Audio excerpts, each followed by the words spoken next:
بسم اللہ الرحمن الرحیم۔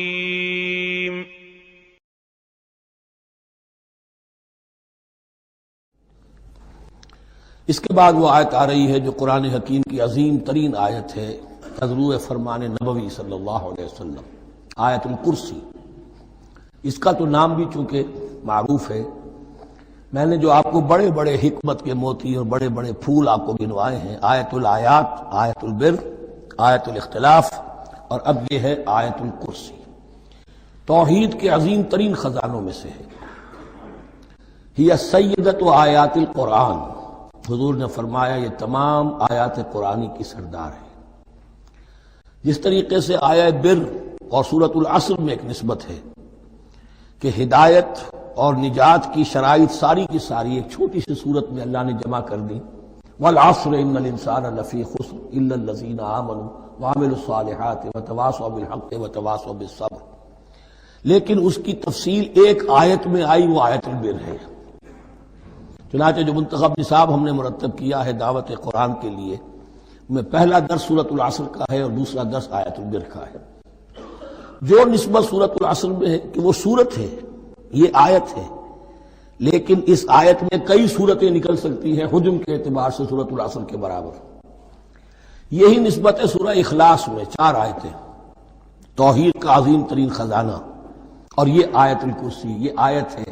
سورہ اخلاص اس میں 4 بن جائیں گی حجم کے اعتبار سے، لیکن اسے حضور نے ثلث قرآن قرار دیا ہے۔ توحید کے موضوع پر جامع ترین سورۃ الاخلاص، لیکن توحید اور خاص طور پر توحید فی الصفات کے موضوع پر عظیم ترین آیت یہ آیت الکرسی ہے۔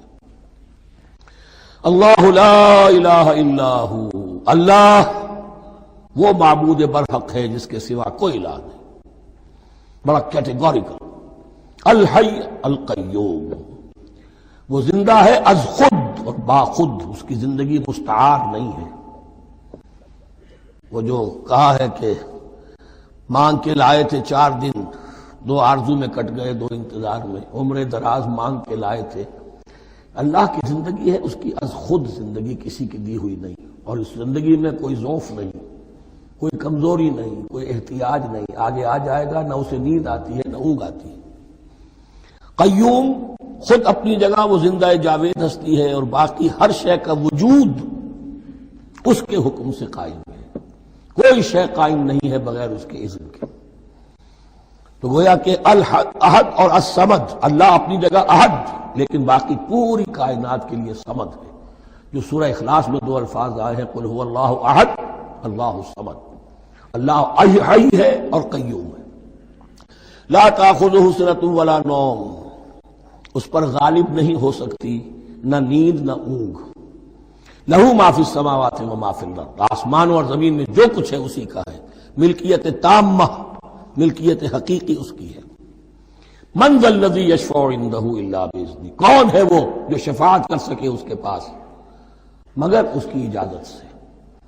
اب یہ مقام آیا ہے سورہ بقرہ میں پہلی مرتبہ، 3 مرتبہ کیٹیگوریکل ڈینائل کے بعد، کوئی شفاعت نہیں، کوئی شفاعت نہیں، کوئی شفاعت نہیں۔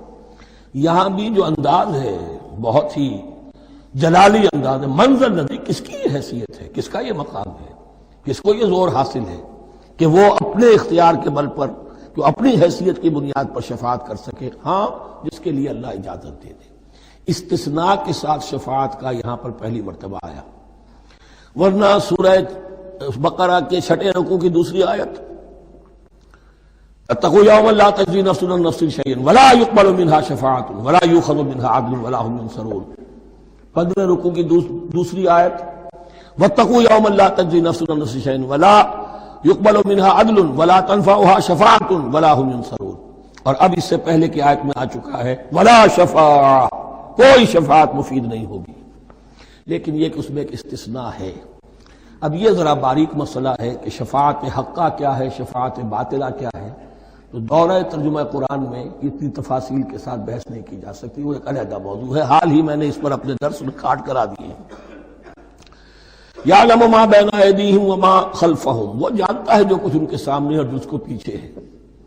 عام طور پر دنیا میں ہم سفارش کرتے ہیں تو کہتے ہیں کہ بھئی میں جانتا ہوں اس شخص کو بہتر، اصل میں جیسا کچھ یہ نظر آتا ہے ویسا نہیں ہے۔ یا جیسا کچھ فیکٹس آن دی فائل آ گئے ہیں وہ بڑے ہی ڈیسیونگ ہیں، اصل حقائق کچھ اور ہیں اس کیس کے، وہ میں آپ کو بتاتا ہوں۔ یہ بات اللہ کے سامنے کون کہہ سکتا ہے، جبکہ اللہ تو جانتا ہے جو کچھ ان کے سامنے اور جو کچھ ان کے پیچھے ہے، اور ان کا حال یہ وَلَا يُحِيطُونَ بِشَيْءٍ مِّنْ عِلْمِهِ إِلَّا بِمَا شَاءَ، اور وہ احاطہ کر ہی نہیں سکتے اللہ کے علم سے کسی شے کا سوائے اس کے جو اللہ چاہے۔ باقی ہر ایک کے پاس علم جو ہے اللہ کا عطائی علم ہے، دیا ہوا علم ہے، محدود علم ہے، بڑے سے بڑا رسول ہو، بڑے سے بڑا ولی ہو، بڑے سے بڑا فرشتہ ہو۔ لا علم لنا الا ما علمتنا، ہم پڑھائیں چوتھے رکوع میں، تو کون کہہ سکتا ہے؟ من ذا الذی یشفع عنده الا باذنہ یعلم ما بین ایدیہم وما خلفہم ولا یحیطون بشیء من علمہ الا بما شاء وسع کرسیہ السماوات والارض۔ اس کی کرسی تمام آسمانوں اور زمین کو محیط ہے۔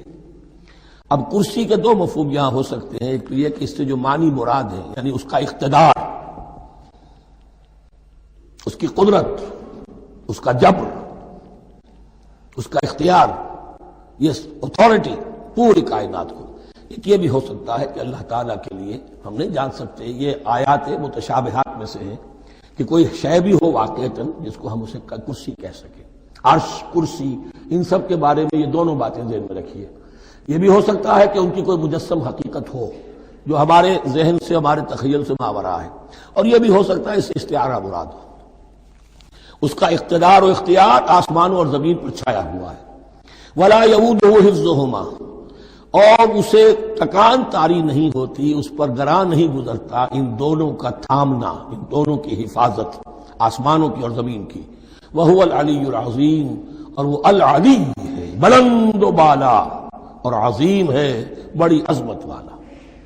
یہ آیت الکرسی سیدۃ آیات القرآن، تمام آیات قرآنی کی سردار، اور توحید الہی کا ایک بہت بڑا خزانہ۔